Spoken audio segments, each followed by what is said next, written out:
Assalamualaikum warahmatullahi wabarakatuh. Alhamdulillahi rabbil alamin. Alhamdulillahilladzi khalaqal mauta wal hayata liyabluwakum ayyukum ahsanu amala wa huwal azizul ghafur.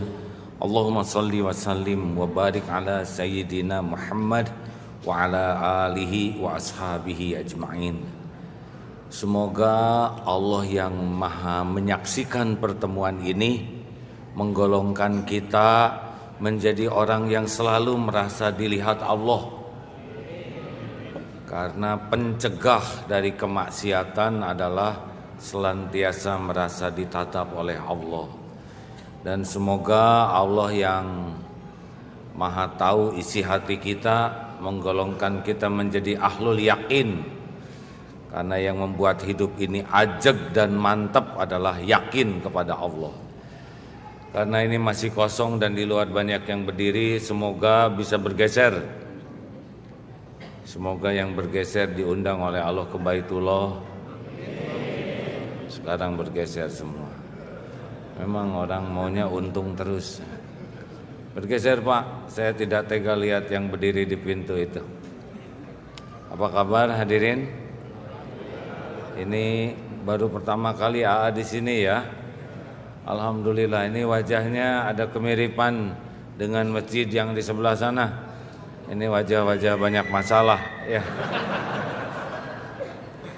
Banyak masalah baik atau buruk? Tergantung bagaimana menyikapinya. Kelihatannya saya bagusnya berdiri ya. Begini.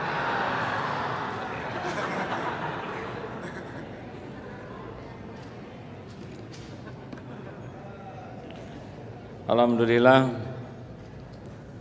Bapak Ibu yang baik, kajian kita sederhana saja karena rata-rata pedagang tuh pasti tidak mau rugi, benar?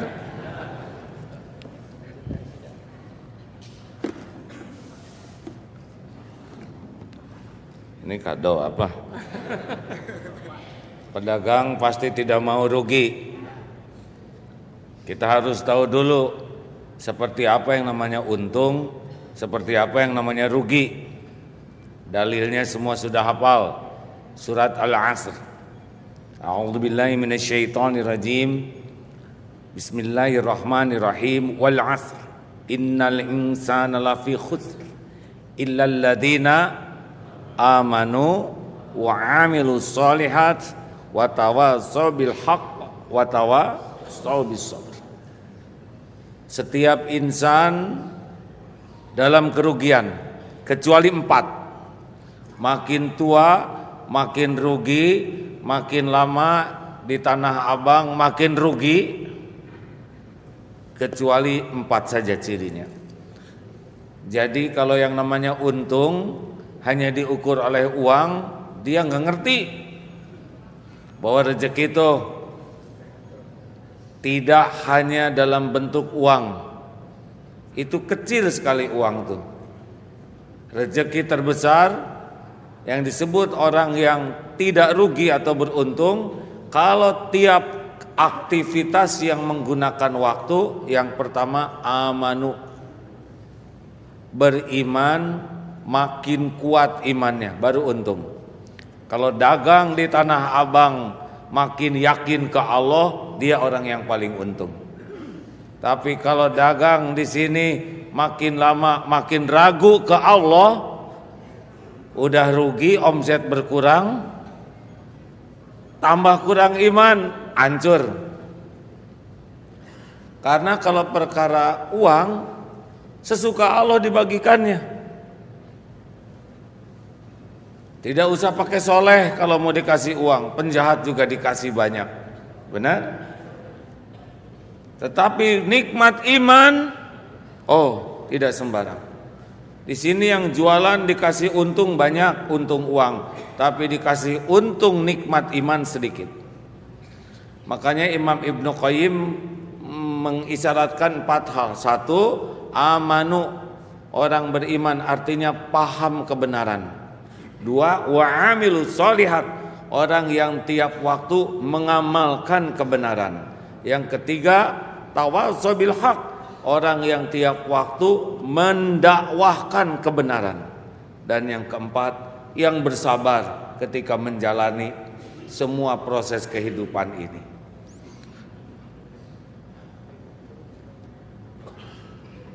Nggak apa-apa merekam, yang penting belakang jangan kehalangan, itu aja ya. Teruskan.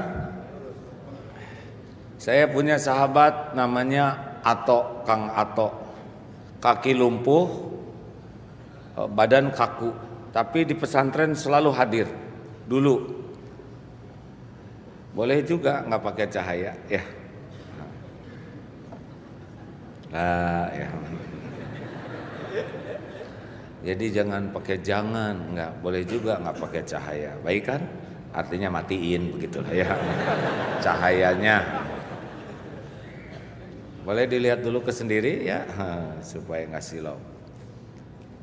Jadi Kang Ato ini selalu ke pesantren. Saya tanya, Tok, kenapa rajin ke pesantren? Kan berat sekali ke pesantren. Harus nyewa taksi, harus digotong oleh tukang beca karena dia tidak bisa jalan. Apa jawaban beliau? Saya ini lumpuh.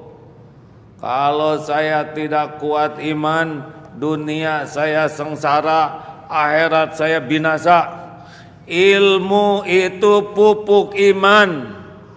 Orang kurang ilmu pasti kurang iman.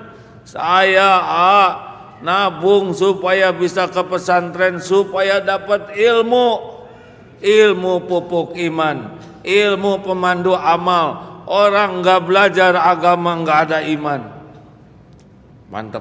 Tok, di rumah sama siapa? Sama emak. Berapa umur emak? 70 tahun. Tok, kalau emak meninggal atau siapa yang ngurus? Allah.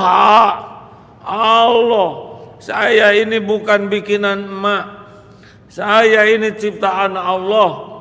Maaf, orang tua mah boro-boro bikin anak, gambar anak juga nggak bisa.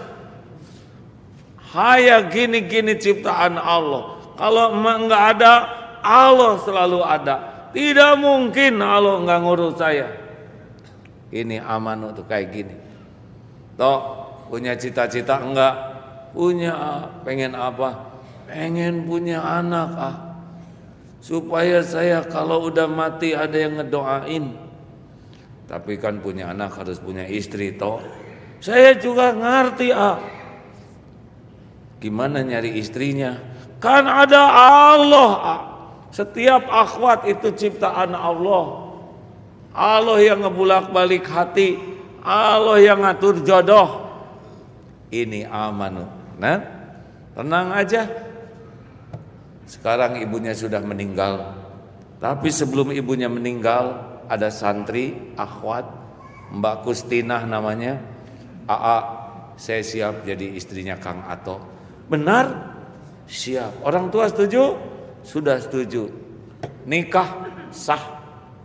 Setahun kemudian lahir anak pertama. Udah gak usah dipikirin, pokoknya lahir. Saya juga mikir sebetulnya. Anak umur 3 tahun barulah ibunya meninggal atau diurus oleh istrinya dan anaknya. Beberapa tahun yang lalu atau nelpon lagi, doain kenapa toh? Istri saya. Kenapa istrinya? Hamil lagi. 2 anaknya sekarang. Kaki lumpuh, keyakinan teguh. Pendidikan rendah, iman tingkat tinggi. Gak ada takutnya ngadepin hidup. Amanu. Makanya orang yang beruntung aktivitasnya tuh nambah iman. Atau aja yang lumpuh berani, kenapa yang seger-seger begini banyak yang stres? Apa harus dilumpuhkan dulu saudara? Kita tertekan dalam hidup bukan karena kurang rezeki, tapi karena kurang iman. Tenang, rezeki mah milik Allah, betul? Kita mah tidak disuruh nyari rezeki, disuruhnya itu mencari berkah,